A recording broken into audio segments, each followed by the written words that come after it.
আসসালামু আলাইকুম। কেমন আছেন সবাই? আশা করছি সবাই ভালো আছেন। আলহামদুলিল্লাহ, আমিও ভালো আছি। আজ আমি নতুন আরেকটি রেসিপি নিয়ে এসেছি। ইলিশ মাছ দিয়ে আলু, সিম, সাথে সিমের বিচি। প্যান বসিয়ে দিয়েছি, দিয়ে দিয়েছি সরিষার তেল পরিমাণ মতো। সরিষার তেলের একটা গন্ধ আছে, ওই গন্ধটা যাওয়া পর্যন্ত আমি ওয়েট করব।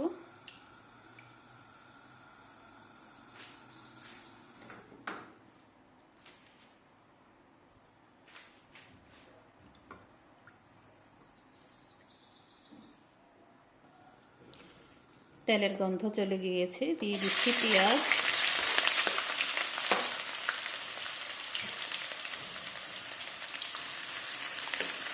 পেঁয়াজকে হালকা বাদামি কালার হওয়া পর্যন্ত ভাজবো।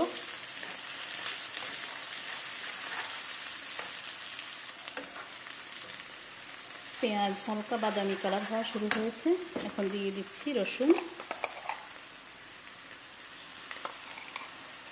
2 টেবিল চামচ রসুন। রসুনকেও বাদামি কালার হওয়া পর্যন্ত ভাজবো, যাতে গন্ধ না থাকে রসুনের। রসুনও বাদামি কালার হয়ে গিয়েছে, রসুনের গন্ধ চলে গিয়েছে। এখন দিয়ে দিচ্ছি সামান্য পানি।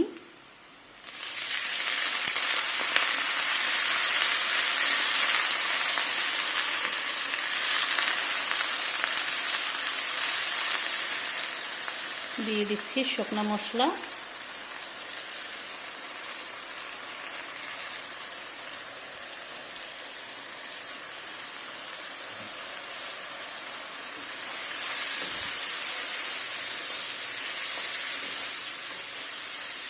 মশলার পরিমাণটা মাছ ও সবজি হিসাবে দিয়েছি। আধা কেজির চেয়ে সামান্য কিছু কম ইলিশ মাছ, আধা কেজি সিম মাঝারি সাইজের, 3টা আলু, 200 গ্রাম সিমের বিচি। তো ওই হিসাবে আমি মশলা দিয়েছি, আমি আমার হিসাবে মশলা দিয়েছি। মশলার পরিমাণটা আসলে এক একজনের এক এক রকম, কেউ মশলা কম খায়, আবার কেউ মশলা বেশি খায়। তো আমার হিসাবে আমি একটা মাঝারি সাইজের পেঁয়াজ, 2 টেবিল চামচ রসুন, 1 টেবিল চামচ হলুদ, 1.5 চা চামচ মরিচের গুঁড়া, 1 টেবিল চামচ জিরা, 1 চা চামচ গরম মশলা পাউডার দিয়েছি। একটা মাঝারি সাইজের টমেটো, কাঁচামরিচ, সামান্য কিছু ধনিয়া পাতা।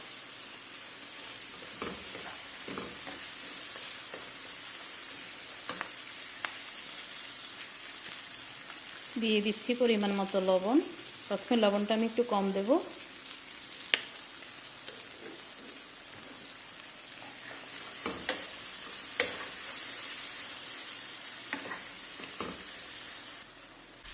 দিয়ে দিয়েছি মাছ, সাথে কিছু পানি, যাতে মশলাটা পুড়ে না যায়। কষিয়ে নিব মাছকে ভালোভাবে।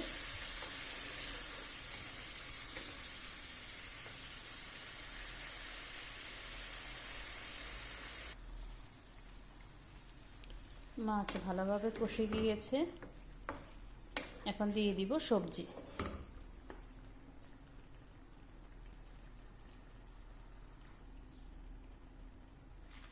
মাছ তুলে নিয়েছি, এখন দিয়ে দিব সিম।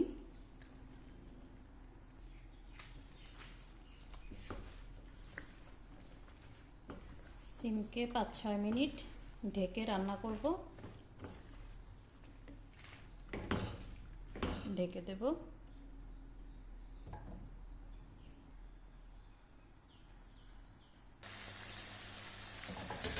দিয়ে দিচ্ছি আলু।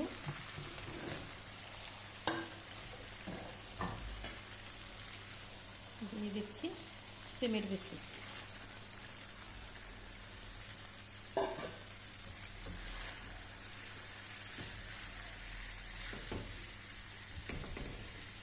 আরও কিছুক্ষণ ঢেকে রাখবো।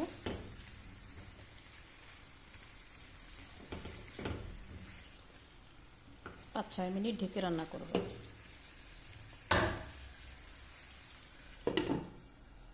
মিডিয়াম হিটে রেখেছি।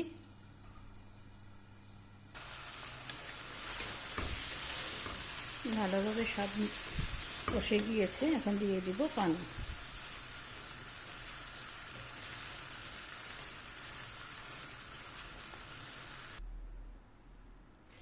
দিয়ে দিয়েছি পরিমাণ মতো পানি। এই পানিটাকে আমি সিদ্ধ করে নিয়েছি, সিদ্ধ করা পানি। দিয়ে দিচ্ছি মাছ।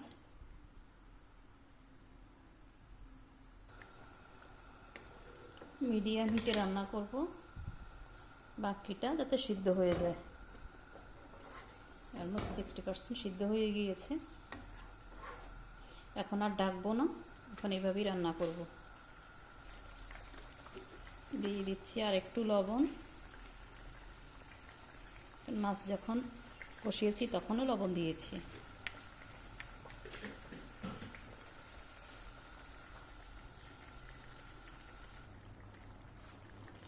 রান্না শেষ, দিয়ে দিচ্ছি ধনিয়া পাতা। তরকারির ঝোল যার যেমন পছন্দ অতটুকু রাখবেন, আমার যতটুকু আমি রাখি অতটুকু আমি রেখেছি।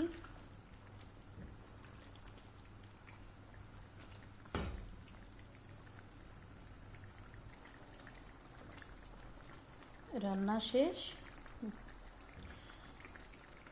সিমের বিচির তরকারি বাঙালিদের অনেক পছন্দের একটা খাবার। এইভাবে বানাবেন, খাবেন, একবার হলেও ট্রাই করবেন। ভালো লাগলে সাপোর্ট করে পাশে থাকবেন।